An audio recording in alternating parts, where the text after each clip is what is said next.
Good evening. I'd like to welcome everyone to the Thursday, March 25th regular meeting of the Planning Commission, City of Walnut Creek's Planning Commission. This meeting is by teleconference only. We'll start by asking the Commission Secretary to take roll. Thank you, Mr. Chair. Commissioner Pickett. Here. Commissioner Strongman. Here. Commissioner Anderson. Here. Commissioner Ward. Here. Commissioner Reiser. Here. Vice Chair Kerselik. Here. And Chair Lezak. Here. We have a full complement of commissioners this evening. Thank you. So as stated earlier, this meeting is by teleconference only. This meeting will be conducted pursuant to the provisions of the Governor's executive order, which suspends certain requirements of the Ralph M. Brown Act. Teleconference locations are not open to the public. But to provide a live remote public comment, please join the Zoom teleconference meeting. The meeting ID and password are, the meeting ID is 916-0430-8135. And the login password is 643549.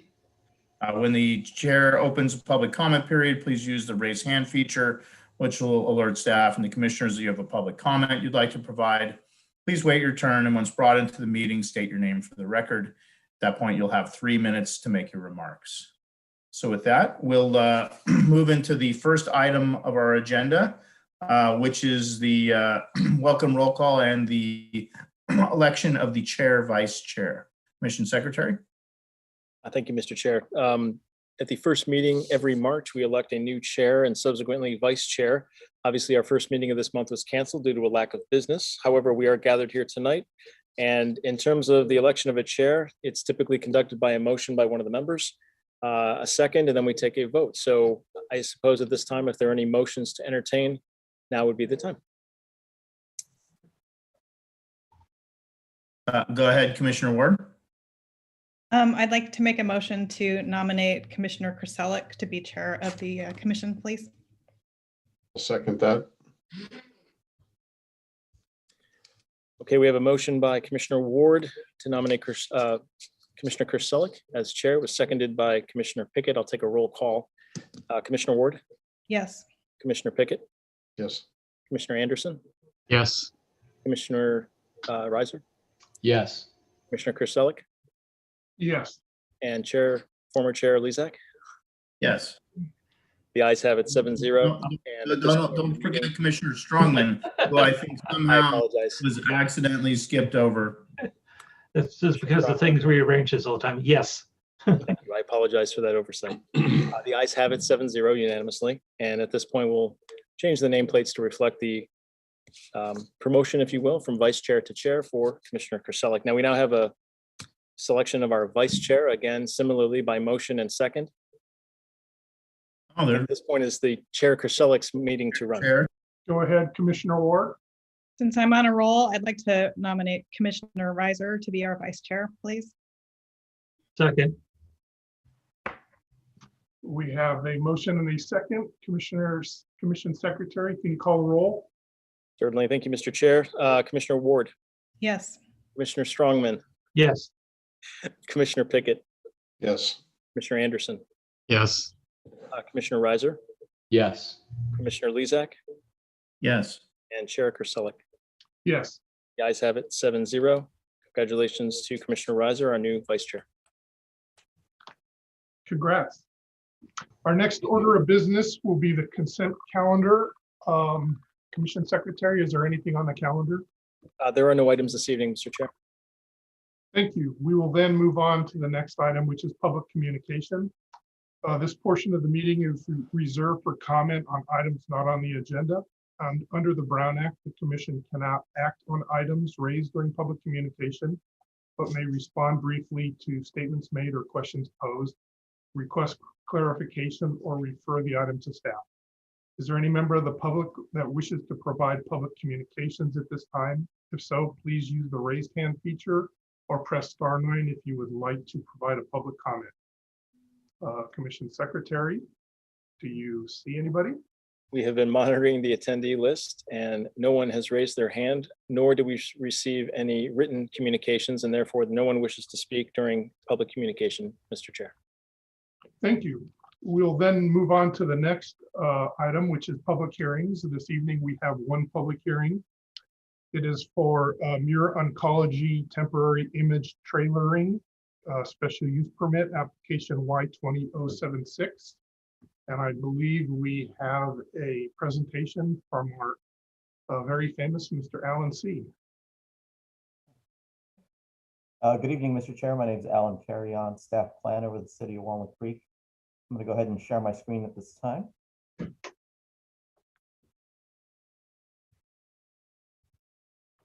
Come on, there we go.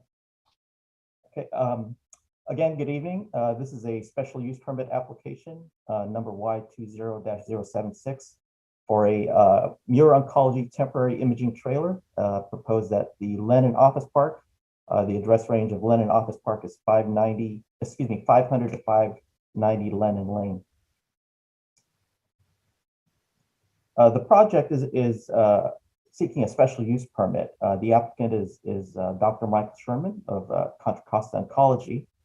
The request is to site about a 48-foot imaging trailer on the property within the parking area. And just for clarification and education, it's a PET-CT scanner. And this is what the acronym stands for: positron emission tomography / computed tomography. The request is for a temporary location for a period of 24 months, again, within the parking area of the office park. In terms of a special use permit, the Planning Commission is charged with making or considering the findings required to issue a conditional use permit. An additional finding is required for a special use permit. In terms of a CUP, a conditional use permit is consistency with the general plan, specific plan, and zoning. A finding that the proposed use will not be detrimental to public health, safety, and welfare, and any specific findings required by the applicable zoning district. In terms of the special use permit, the additional finding that the Planning Commission would need to make in order to issue this SUP is that the use provides a necessary service to the community. Let's take a look at the vicinity and the site. Here is a vicinity map. The property, or the Lennon Office Park, is highlighted here. It measures about 4.6 acres in the western portion of the Shadelands Business Park. Along this edge here, along we'll call it the northwest and the northeast, is the Contra Costa Canal Trail, and beyond that trail, residential neighborhoods. The property is accessed from here, from the cul-de-sac at the terminus of Lennon Lane. Zoning is Business Park 200. Taking a look at an aerial, we can see that the site consists of 5 freestanding buildings. These are commercial condominiums, so there are 6 ownership units. The total rentable floor area of the Lennon Office Park is about 44,300 square feet and currently served by 213 parking stalls. And we can also see here is the Contra Costa Canal and the canal trail beyond, and beyond that is the residential area. This is the office of Dr. Sherman, and the proposed temporary trailer would be sited approximately in this part here of the parking lot.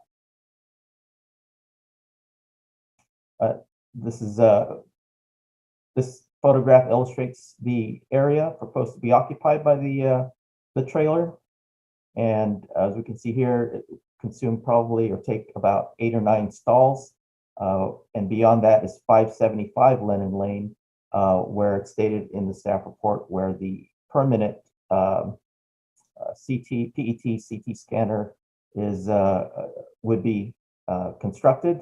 The city has issued a tenant improvement building permit for the improvement of the ground floor of a portion of this building for the permanent location.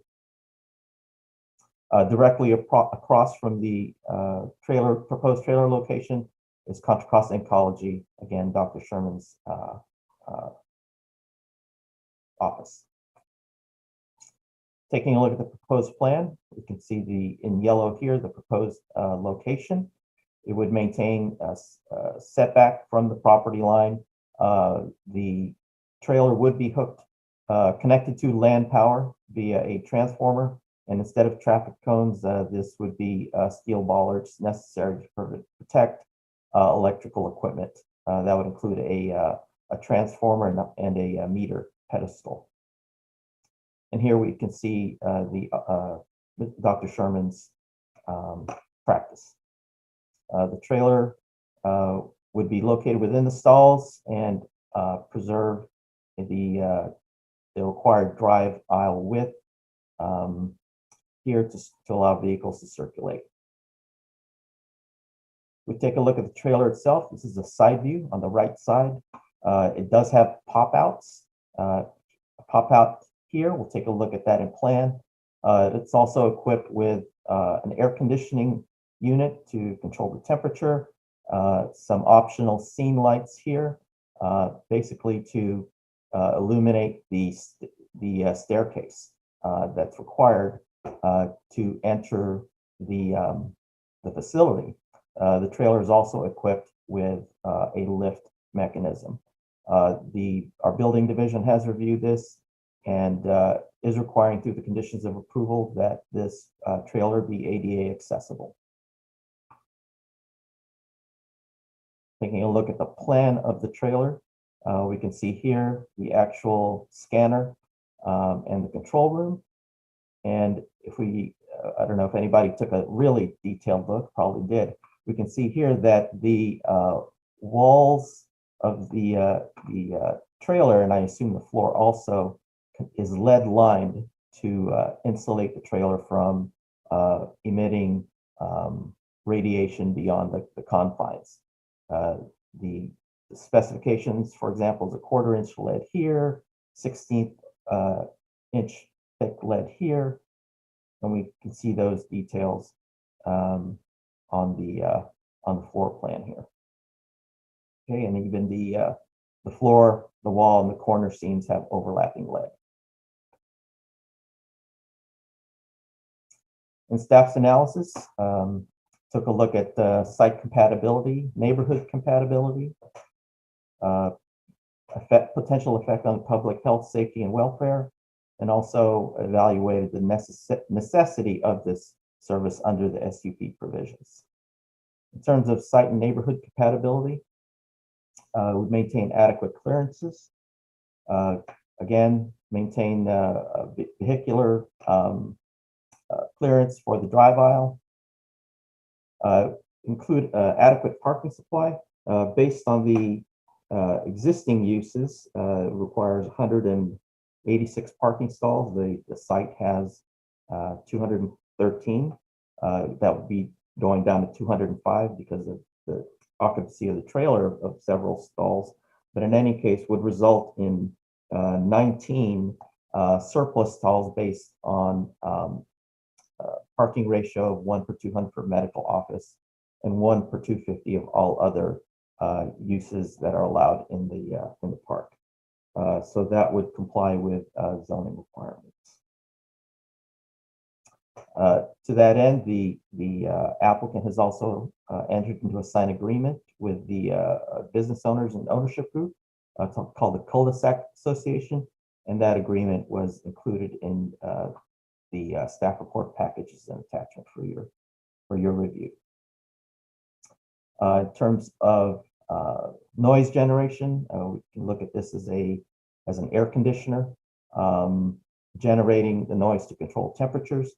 Otherwise, the trailer is located, basically at the furthest reach from nearby residential areas and would operate during business hours. I believe that's 9 to 5 for neuro-oncology. In terms of public health, safety, welfare, per the conditions of approval, this is required to be ADA accessible. And it's also a temporary use if approved by the commission this evening. So the accessing the trailer is part of protecting public health, safety, welfare. The trailer itself is certified by the state, and the operation of the CT scanner is also certified by state agencies. The trailer is lead lined to insulate and shield from RF exposure, and also the usage coincides with the business hours of the office. In terms as being a necessary service, I did spell that right, thank goodness. Thought I had an extra S in there. Locating the trailer at Contra Costa Oncology promotes the public health in terms of health diagnostics, an important service here in the community. It would also promote retention of healthcare providers. We see this as staff sees this as a public benefit for the general public in the early detection of cancer. And it also is a bridge use between the permanent facility and the existing location on Treat Boulevard, which, according to the applicant, has reliability of that equipment is on its edge. In terms of correspondence, staff received this morning an inquiry from Francine Davis, a resident on Winton Drive in the residential area to the north. A copy of that was entered into the record and also blind CC to each commissioner this evening. I did not hear back from Ms. Davis based on my response. In terms of the findings, staff believes that the Planning Commission can make the findings that is consistent with the general plan, specific plan, and zoning. That given the facts of the matter would not be detrimental to the public health, safety, and welfare. And the BP 200 zoning district doesn't have any specific findings. And as previously stated, that the use provides a necessary service to the community based on health diagnostics, the future permanent location of the facility, and that this trailer would be an interim use until that facility is completed. Staff's recommendation to the Planning Commission is to move to approve the special use permit application subject to conditions of approval for a period of 24 months. And that concludes my presentation, and I'm standing by for any questions or comments you may have. Thank you. Thank you, Alan, for the presentation. Very nice. Any commissioners have any questions for staff? Commissioner Pickett? Just a couple of clarifications, just to make sure I heard you right. On the plans where it calls for traffic cones, those are actually going to be steel bollards. That's correct. Okay. And the required 25-foot drive aisle is still accommodated even when the pop out is popped out. Is that correct? Yes, it will be. The clearance would be maintained.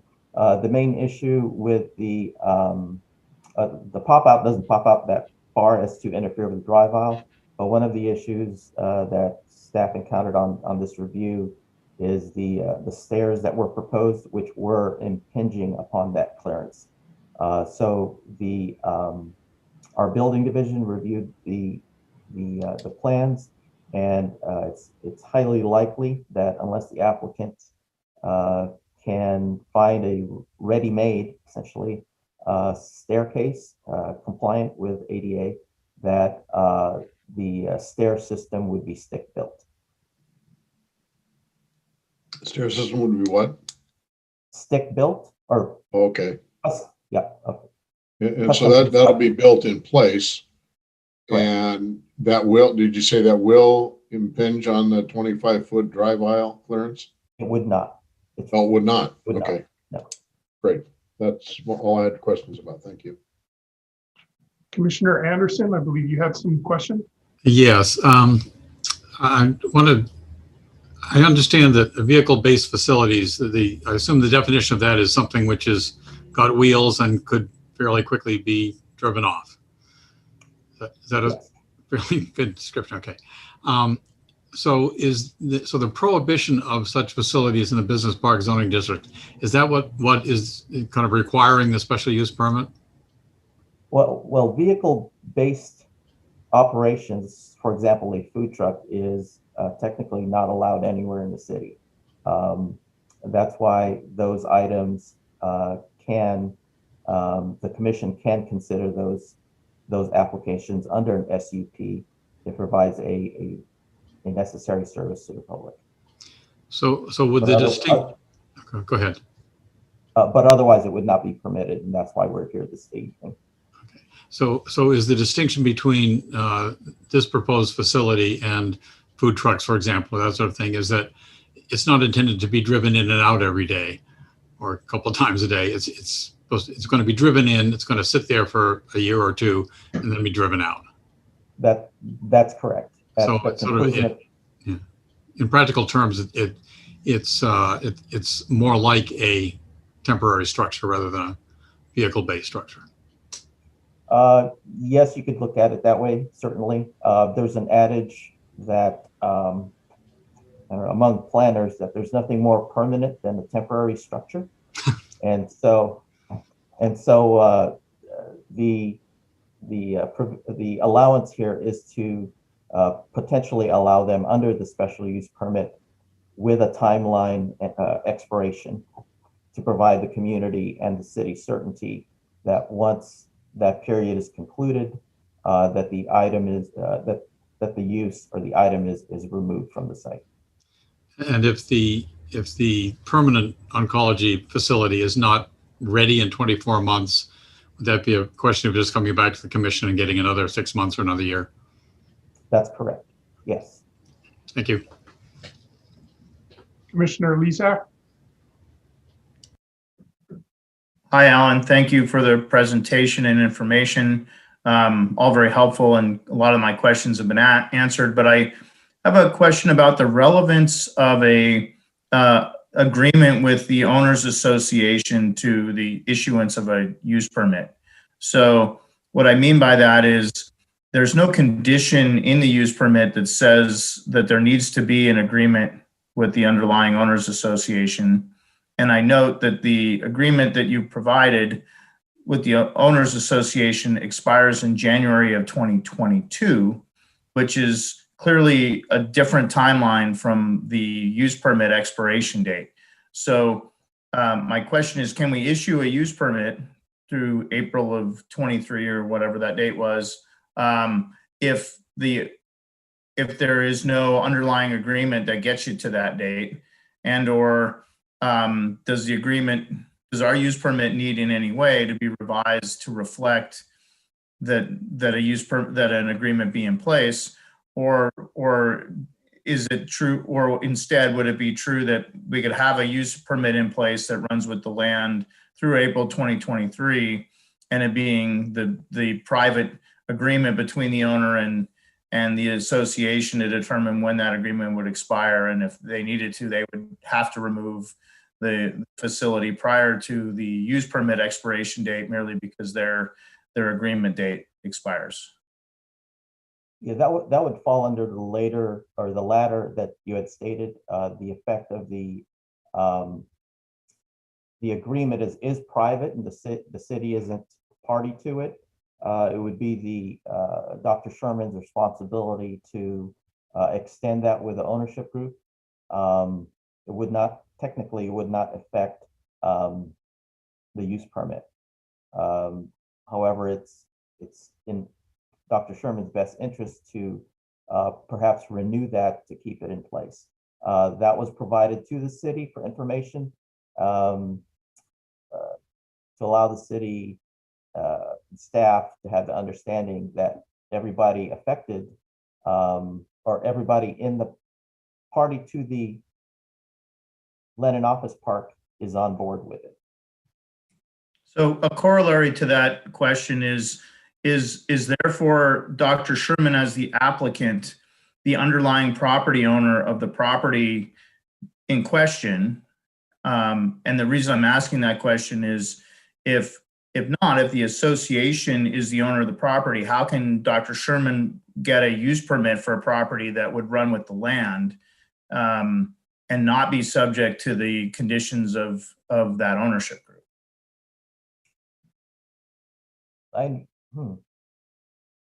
Well, the parking area is common area, so Dr. Sherman is party to it. I guess what I mean by that is if he's party to it, but it's common area, the association would actually have to be the applicant, and the Dr. Sherman technically wouldn't have jurisdiction as the applicant here. I mean, he could be the applicant, but the property owner would have to sign the application, and the property owner would have to agree to the expiration date because this runs with the land. So is that something that the city has considered? As part of the application process, if the property ownership group has signed off and given permission for the applicant, in this case, Dr. Sherman, to pursue a use permit, that's clarification enough for the city to proceed. Okay, thank you. Commissioner Reiser? I'm muted. Just really quick, I want to dig a little bit deeper into Commissioner Pickett's question on the 25-foot drive aisle and access into it. We talked about the pop out is not on the side, so it doesn't really affect it. It's in the front or back. The staircase, which may need to be built, may or may not, it will not block the drive aisle, but would need to be rebuilt if it's a standard one accounting for ADA accessibility. It looks to me like on the side there's a hydraulic lift where the gate drops down and goes down like you're loading cargo in the back of a truck type of thing. I'm not sure the dimensions of that. I've been in one of these PET scan, CAT scan mobile units on the side of John Muir at one time, and I went in, I believe I think it was a wheelchair, not a stretcher, but I went in on wheels, and I used that. I remember going up that lift. Is that accounted for? How do we know the dimensions of that? Or did that come into the decision in terms of how that the area is supposed to be marked or accounted for with regard to traffic accessibility? Yeah, the dimensions of the lift, the overall dimensions were really close, but the site does have adequate the drive aisle would be an adequate width even with the lift. The issue was with the stairs.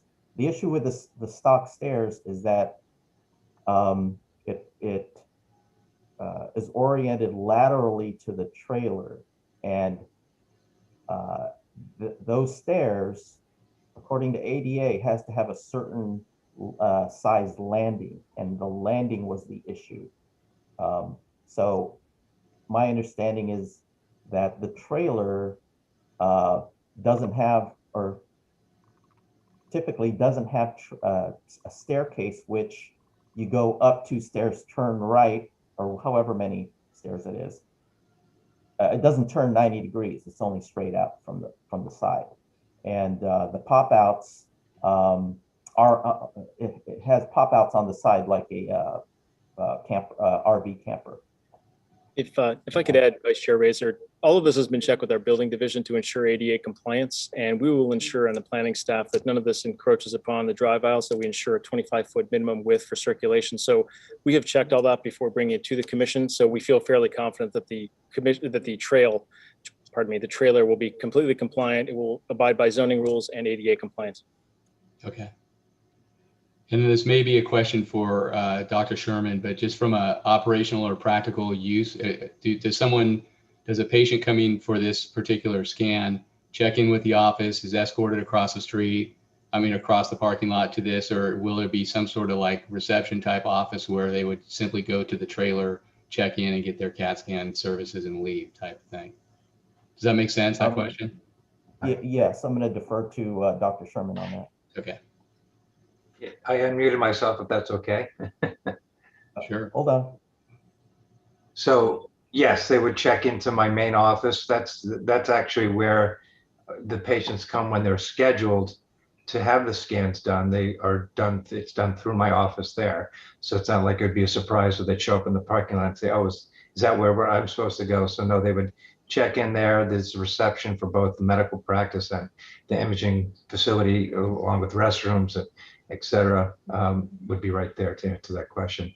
And also want to clarify the ADA certainly will comply with any and all requirements of the city, but understand that ADA access is sort of the 2 employees or the 1 employee that would be working in the van. It has nothing to do with the patients. They would go up the lift. Got it. I think I pulled you out of order, Dr. Sherman. My apologies, but thank you for answering that question. Any other commissioner questions? Seeing none, we will go ahead and open the public hearing, and we will give the applicant 15 minutes to make a presentation and or address the commission. Well, I have to commend Alan or Mr. Carrion for his presentation. I don't think I could have done it any better. Nick, my tech, who's been working with him, we're texting back and forth saying, well, that's so impressive by him. So I don't really have much to add other than, again, that the ADA access, which we will comply with, is only for his access, not the patient's access, that we will be using the scanner and from across the street. And yes, it is not meant to be driven in and out daily. Hopefully the meter maid won't be marking the tires, or we'll have some issues with that. Thank you, Dr. Sherman. Does any commissioner have any other questions for the applicant? Seeing none, we will now open it up to the public if they wish to provide public comment at this time. If so, please use the raised hand feature or press *9 if you would like to provide a public comment at this time.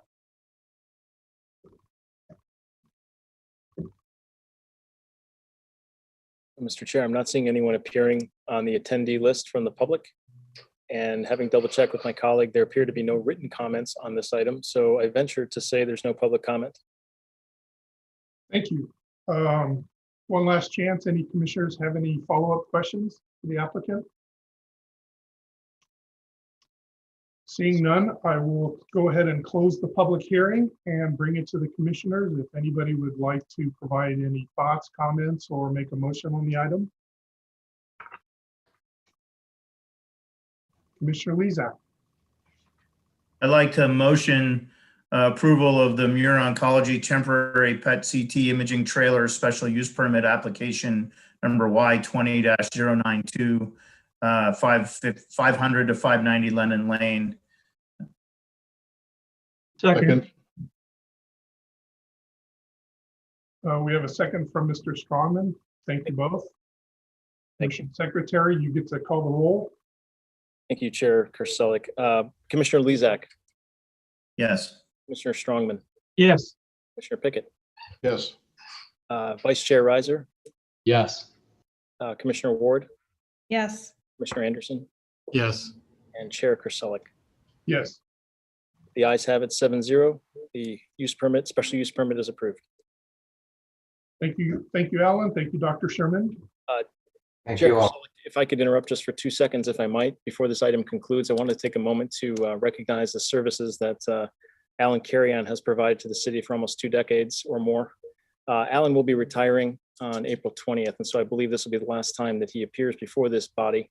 And I wanted to thank Alan for his service and alert all of you to his departure imminent. And I'll close. Alan's too young to retire. You're way too young to retire. Well, congratulations, Alan. We're going to miss you. Thank you. Appreciate you guys putting me on a win. Yeah. Thank you, everyone. It's been a great experience, a great time here in Walnut Creek, and I think I think Mr. Pickett, my first hearing was in front of you as the chair. Made me nervous as hell. Well, you are old then. I was shaking in my boots. But I appreciate all these commissioners of past. I really appreciate the contribution to the community that all of you exhibit and live. And I believe Walnut Creek serves as a good example for a lot of jurisdictions.